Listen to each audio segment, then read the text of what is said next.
Hello guys, kembali lagi kita membahas fakta mitos tentang Christopher Columbus. Pada akhir abad ke-15, dunia yang dikenal manusia masih terasa sempit dan misterius.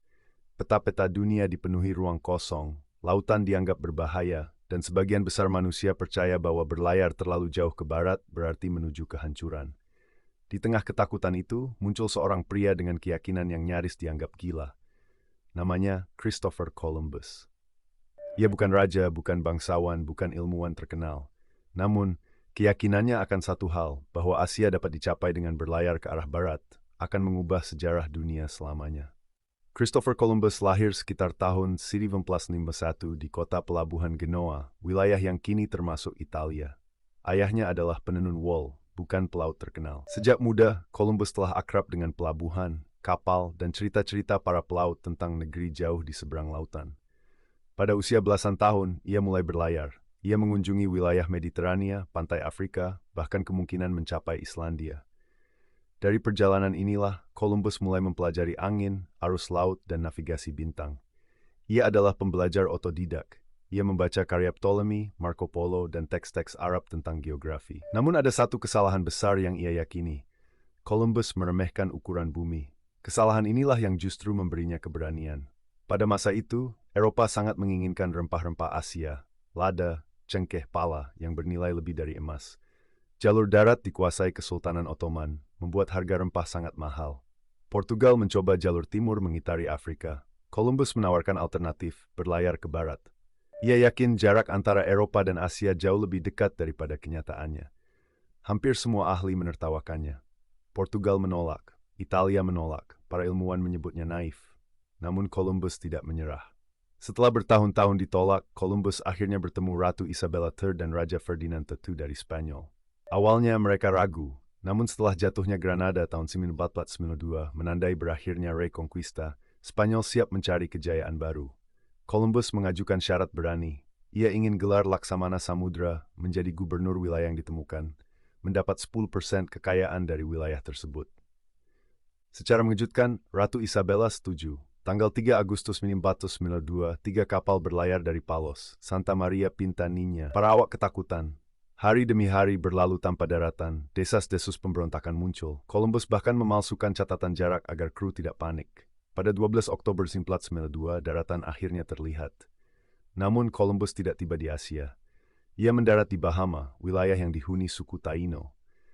Columbus menyebut mereka Indian, karena yakin telah mencapai Hindia. Columbus terpesona oleh emas, alam tropis, dan penduduk lokal. Namun hubungannya dengan penduduk asli segera berubah. Perbudakan dimulai. Emas dipaksakan sebagai upeti. Hukuman kejam diterapkan. Columbus tetap yakin hingga akhir hidupnya bahwa ia berada di pinggiran Asia. Columbus melakukan total 4 pelayaran, menemukan Karibia, membawa koloni Spanyol, menjelajahi Amerika Selatan mencari jalur ke Asia Tengah. Namun kepemimpinannya buruk. Ia dituduh kejam, tidak kompeten otoriter. Pada tahun Developtus, ia ditangkap dan dipulangkan ke Spanyol dengan rantai. Meskipun dibebaskan, Columbus tidak pernah kembali berkuasa. Ia meninggal pada 20 Mei 1506 dalam keadaan sakit dan kecewa.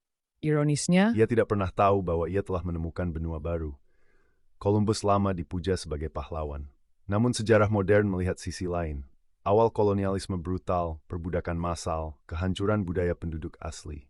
Kini, Columbus adalah sosok kontroversial, penjelajah berani, sekaligus simbol penindasan. Christopher Columbus bukanlah pahlawan sempurna, bukan pula penjahat mutlak. Ia adalah manusia dengan keyakinan besar dan kesalahan besar. Namun satu hal pasti, dunia tidak pernah sama setelah pelayarannya. Salah satu fakta paling menentukan dalam kisah Columbus adalah kesalahan ilmiahnya. Columbus bukan orang bodoh, ia tahu bumi itu bulat, hal yang sudah dipahami ilmuwan sejak Yunani kuno. Namun ia melakukan 2 kesalahan fatal. Ia menggunakan ukuran bumi yang lebih kecil dari kenyataan, ia melebih-lebihkan lebar Asia. Akibatnya, ia yakin jarak Eropa ke Jepang hanya sekitar 4.000 km, padahal jarak sebenarnya lebih dari 19.000 km. Ironisnya, jika ukuran bumi yang benar diketahui, Columbus tidak akan pernah mendapat pendanaan karena pelayarannya mustahil dilakukan dengan teknologi kapal abad ke-19. Dunia baru ditemukan bukan karena perhitungan yang benar, melainkan karena kesalahan yang kebetulan berhasil. Ketika Columbus tiba, Karibia bukanlah tanah kosong. Ia dihuni oleh suku Taino, Arawak, dan Karib, masyarakat yang hidup dari pertanian, perikanan, dan perdagangan damai. Namun dalam waktu singkat, penyakit Eropa, cacar, campak, influenza menyebar. Sistem kerja paksa diberlakukan, perbudakan dilegalkan atas nama kerajaan dan agama. Dalam kurun kurang dari 50 tahun, populasi Taino di Hispaniola dari ratusan ribu menjadi hampir punah. Columbus tidak bertindak sendirian, namun sistem yang ia mulai membuka pintu bagi kekerasan sistematis. Sejarah mencatat dampak terbesar Columbus bukan hanya penjelajahan, tetapi pertukaran global yang kini disebut Columbian Exchange. Setelah 1452, dunia mengalami pertukaran besar-besaran, dari dunia baru ke dunia lama, kentang jagung, tomat, kakao, tembakau, dari dunia lama ke dunia baru, kuda, sapi, gandum, senjata api, penyakit mematikan. Tanpa Columbus, Eropa mungkin tak pernah mengalami ledakan populasi. Asia tak mengenal jagung, Afrika tak mengenal singkong. Dunia modern terbentuk dari pertukaran ini, baik atau buruk. Pertanyaan menarik muncul. Jika Columbus menemukan Amerika, mengapa benua itu tidak dinamai Columbia?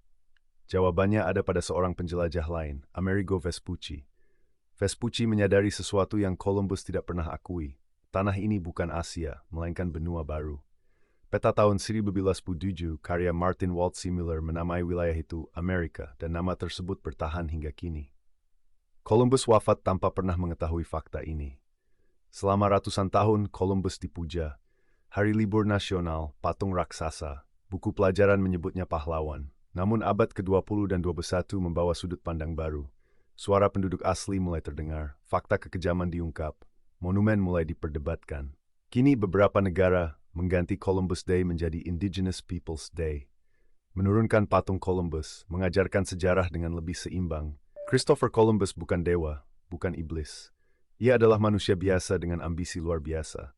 Ia tidak berniat menemukan Amerika. Ia tidak tahu dampak global tindakannya, namun keputusannya mengubah arah sejarah umat manusia. Sejarah tidak hanya dibentuk oleh niat baik, tetapi oleh keberanian, kesalahan, dan konsekuensi. Dan dari semua itu, lahirlah dunia yang kita kenal hari ini. Like, comment, dan subscribe.